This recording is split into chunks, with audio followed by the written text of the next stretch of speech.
नमस्कार। मैं अतुल उपाध्याय आपके साथ फिर से एक बार। बात उस समय की है जब उत्तर प्रदेश अपराध के लिए काफी विख्यात हो गया था। इसी दौरान साल 1998 में गैंगस्टर श्री प्रकाश शुक्ला का एनकाउंटर हो गया, जो काफी चर्चित भी हुआ। यह एक ऐसा हादसा, एक ऐसा एनकाउंटर था जो पुलिस को पहली बार एसटीएफ यानी कि स्पेशल टास्क फोर्स बनाना पड़ा था। इस एनकाउंटर के बाद भी उत्तर प्रदेश में अपराध खत्म नहीं हुआ। अब आप सोच रहे होंगे कि ये श्री प्रकाश शुक्ला आखिर है कौन। श्री प्रकाश शुक्ला के बारे में हम आपको किसी और वीडियो में बताएंगे। आज हम बात करते हैं अपराध की दुनिया में एक और नाम था, रमेश यादव और रमेश कालिया। 90 का दशक था। उत्तर प्रदेश की राजधानी गैंगवारों से आहत थी। इसी दौर का एक अपराधी था रमेश यादव। वर्चस्व के विवाद में मारे गए रमेश कालिया अपने बाबा की हत्या का बदला लेने के लिए जयराम की दुनिया में उतरा। तो विपक्षियों के 7 भाइयों में 5 को उसने एक एक कर मौत के घाट उतार दिया, या कह सकते हैं कि उतरवा दिया।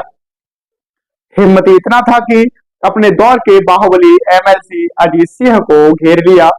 जान बचाने के लिए अजीत को एक पेट्रोल पंप में शरण लेनी पड़ी, और वह जब तक वहां छिपे रहे, जब तक रमेश कालिया वहां से चला नहीं गया। उन्होंने अपने साथियों को वहां बुलाया, तब उनके साथ जान बचा सका और वहां से निकल सका। कोई उसे शातिर अपराधी कहता था, तो कोई टॉप का शूटर। क्योंकि उसका रंग काला था, इसीलिए यूपी पुलिस में रमेश कालिया का नाम कुख्यात हुआ। क्योंकि यूपी उसका रंग काला था और इसीलिए पुलिस में जो उसका रिकॉर्ड है वो रमेश कालिया के नाम से दर्ज हो गया। रमेश यादव और रमेश कालिया का परिवार लखनऊ के नील मथा कैंट में रहता था। पढ़ाई में मन नहीं लगने की वजह से 10 साल की उम्र में ही रमेश को उसके पिता के फूफा अयोध्या प्रसाद यादव अपने साथ बागामऊ चिन्हट ले आए। यहाँ भी वह 6ठी तक ही पढ़ पाया। बागामऊ यादव बाहुल्य गांव था, जहां वर्चस्व को लेकर अयोध्या प्रसाद ही की अपने ही गांव के रघुनाथ यादव उर्फ रघुनाथ प्रधान से अदावत चल रही थी। रघुनाथ को महानगर के यादव भवन का संरक्षक था। साथ ही चढ़ाई का पूर्वा निवासी अर्जुन प्रधान उसका रिश्तेदार था। इसी के बल पर उसने अयोध्या प्रसाद यादव की हत्या करवा दी, और यहीं से दोनों परिवारों के बीच शुरू हुआ खूनी रंजिश। अयोध्या यादव की हत्या के बाद उसके परिवार का गांव में रहना दुर्वर हो गया, और उनका पुत्र शिवराज यादव अपने भाइयों और परिवार के साथ गांव छोड़कर गोमती नगर डिगडिगा आ गया। गांव छोड़ने के बाद भी शिवराज पर हमला हुआ, लेकिन वह बच गया। इसके जवाब में रघुनाथ प्रधान पर फायरिंग की गई, हालांकि वो भी बच गया। इस मामले में पहली बार शिवराज के साथ रमेश यादव भी नामजद हुआ। इसके बाद रमेश यादव उर्फ रमेश कालिया पर मुकदमे लिखने का सिलसिला शुरू हुआ, तो आंकड़ा 50 पार पहुंच गया। रघुनाथ प्रधान पर हमले के मामले में रमेश और शिवराज जेल गए। वहां उनकी मुलाकात अपराधी सूरजपाल यादव से हुई। कहते हैं ना कि दुश्मन का दुश्मन दोस्त होता है, ये वाली कहावत यहाँ सच साबित हुई। जेल के अंदर दोनों में वहां दोस्ती हो गई। रिटायर्ड आईपीएस राजेश पांडे बताते हैं कि बदला लेने के लिए इन लोगों ने अपराध की दुनिया में उभर रहे गोरखपुर के श्री प्रकाश शुक्ला से संपर्क साधा और रघुनाथ के भाई शंभू यादव की सुपारी दी। सुपारी एक के 47 राइफल और 3 लाख रुपए पर तय हुई। श्री प्रकाश को एक के 47 पहले ही मुहैया करवा दी गई थी। श्री प्रकाश ने सत्य और आनंद पांडे के साथ मल्होर रोड पर पशुपालन विभाग के दफ्तर के सामने शंभू को भून दिया, यानी कि गोलियों से छल्ली कर दिया। यह पहली घटना थी जब लखनऊ में AK-47 गूंजी, लेकिन पुलिस रिकॉर्ड में इसका जिक्र नहीं हुआ। मई 1998 में सूरजपाल पुलिस मुठभेड़ में मारा गया और गैंग की पूरी कमान रमेश कालिया ने संभाल ली। अब उसके ऊपर रायबरेली के बाहुबली नेता का हाथ आ गया था। जिसके इशारे पर भी रमेश कालिया ने आधा दर्जन से अधिक हत्याओं को अंजाम दिया।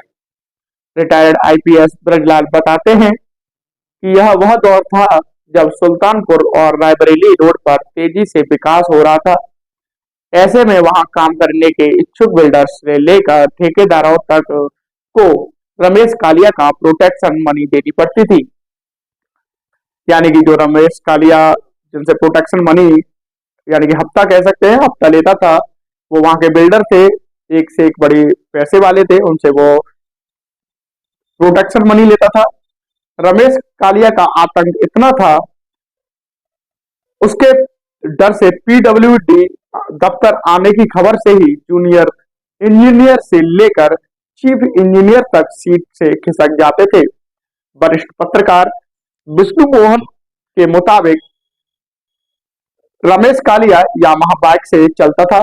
पुलिस रिकॉर्ड में उसके पास कारवान जैसे असलहे तक थे, लेकिन वह हमेशा 315 बोर के 2 तमंचे लगाकर चलता था। 28 अक्टूबर 2002 को उसके सफेदाबाद क्रॉसिंग के पास रघुनाथ यादव समेत 3 लोगों को गोलियों से भून दिया गया था।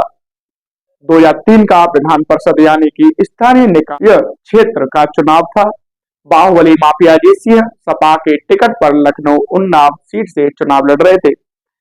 रमेश कालिया ने अजीत सिंह के खिलाफ अपनी पत्नी रीता यादव को मैदान में उतारा था। एक दिन उन्नाव से चुनाव प्रचार कर अजीत सिंह अकेले लखनऊ लौट रहे थे। रास्ते में सोहरामऊ थाना क्षेत्र में रमेश कालिया ने उनका पीछा कर लिया। खतरा देख अजीत सिंह की सही नदी पार करने के बाद एक पेट्रोल पंप में जा छिपा और तब तक छिपा रहा जब तक उसके साथी नहीं पहुंच गए। हालांकि इससे पहले ही रमेश कालिया वहां से जा चुका था। सितंबर 2004 में अजीत सिंह की उन्नाव में गोली लगने से मौत के मामले में रमेश कालिया का नामजद भी हुआ था। 3 दर्जन से अधिक हत्याओं का अंजाम देने वाला रमेश कालिया 12 फरवरी 2005 को पुलिस की गोली से मारा गया। दावा किया गया कि पुलिस बारात के रूप में उसके घर पहुंची और मार गिराया। हालांकि मुठभेड़ के पीछे बड़ी साजिश थी। वरिष्ठ पत्रकार राकेश वर्मा के अनुसार तत्कालीन सत्ताधारी पार्टी के लखनऊ जिलाध्यक्ष मुठभेड़ के 2 दिन बाद एक सहयोगी दल के मंत्री से मिलने आए थे।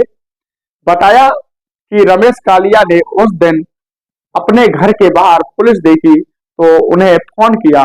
उन्होंने पुलिस के एक बड़े अधिकारी से बात की और उसके कहने पर सरकार के वरिष्ठ मंत्री को भी फोन किया। इसके बाद पुलिस के अधिकारी ने आश्वासन किया कि रमेश कालिया ने से कह दे कि आत्मसमर्पण कर दे। उनके कहने पर ही रमेश कालिया आत्मसमर्पण के लिए बाहर निकला था और मुठभेड़ दिखा उसे मार दिया गया। उसके 2 साथी भी पुलिस की गोली का शिकार हुए। दावा था कि उनके बयान की पुष्टि कॉल डिटेल से हो सकता था। मुठभेड़ की वजह लखनऊ के एक बड़े बिल्डर से वसूली थी, जिसे सरकार के वरिष्ठ मंत्री का संरक्षण प्राप्त था। अब हम आपको बताएं कि रमेश कालिया को पुलिस ने फिल्मी अंदाज में मुठभेड़ में कैसे मार गिराया। वो रात थी 12 फरवरी 2005 को इम्तियाज अपनी कार में बैठकर रमेश कालिया के घर की तरफ रवाना होता है। अब आप सोच रहे होंगे कि आखिर इम्तियाज ये है कौन। इम्तियाज वही है जिस पर मुकेश कालिया ने एक मोटी रकम मांगी थी, क्योंकि वो बिल्डर था और मोटी रकम मांगी थी, तो उसने जाके पुलिस में शिकायत कर दी और उसी का पुलिस ने फायदा उठाकर रमेश कालिया का एनकाउंटर किया। उसके जब वो कार में रवाना हो रहा था इम्तियाज, तो उसके पीछे पुलिस की गाड़ियां भी लग गई, लेकिन इस बार पुलिस वर्दी में नहीं थी बल्कि बारातियों के भेष में बारातियों वाले कपड़े पहनकर निकली थी। इसमें पूरी बारात नकली थी। उस बारात में दूल्हा इंस्पेक्टर को बनाया गया और दुल्हन एक महिला कांस्टेबल को। बाकी के पुलिस वाले भी बाराती के रूप में जमकर नाचे और इस तरह उसके घर में घुस सके, क्योंकि रमेश कालिया एक सातिर गैंगस्टर था। इम्तियाज रमेश कालिया की बिल्डिंग में दाखिल होता है और जेब से निकालकर उसे 40,000 रुपए की एक गड्डी देता है, जो कि वसूली में मांगे गए रुपयों में काफी कम थे। और वो पैसों की गड्डी देख कर रमेश कालिया काफी नाराज हो जाता है, उस पर खूब चिल्लाता है, गालियां देता है। इतने में बारातियों के भेष में यूपी पुलिस चुपके से दाखिल होती है और करीब 20 मिनट फायरिंग दोनों तरफ से की जाती है और इस मुठभेड़ में कालिया और उसके दो साथी ढेर कर दिए जाते हैं और इस तरह गैंगस्टर रमेश कालिया का अंत होता है।